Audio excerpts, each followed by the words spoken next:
কথা জুটি দুবাইয়ে বাজিমাত, এবার কি ব্যক্তিগত জীবনে নতুন অধ্যায়? দুবাইয়ে আলো ঝলমলে ফিল্ম ফেস্টিভ্যালে সবাই যখন বড় পর্দায় তারকাদের দিকে তাকিয়ে তখনই আচমকা সবার নজর ঘুরে গেল ছোট পর্দার দিকে।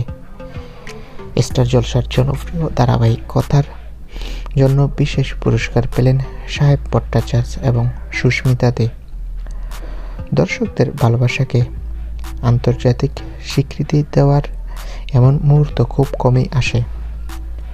সাহেব সরাসরি বললেন তারা কোনোদিনও ভাবতেই পারেননি বাংলা টেলিভিশন এইভাবে আন্তর্জাতিক মঞ্চে পৌঁছাবে। এই সম্মানের নেপথ্যে রয়েছে দর্শকদের নিঃস্বার্থ ভালোবাসা, সেই কথাই বারবার উঠে এসেছে। তবে এই মর্যাদার সঙ্গে সঙ্গে আবার নতুন আলোচনাও দানা বাঁধছে। কথা ধারাবাহিক থেকেই নাকি শুরু হয় সাহেব আর সুস্মিতার সম্পর্ক। এতদিন সবাইকে এড়িয়ে বন্ধু বলে চালালেও জন্মদিনে শুভেচ্ছা বার্তা থেকে আর লুকানো যাচ্ছে না, এমনটাই মনে করছে অনুরাগীরা।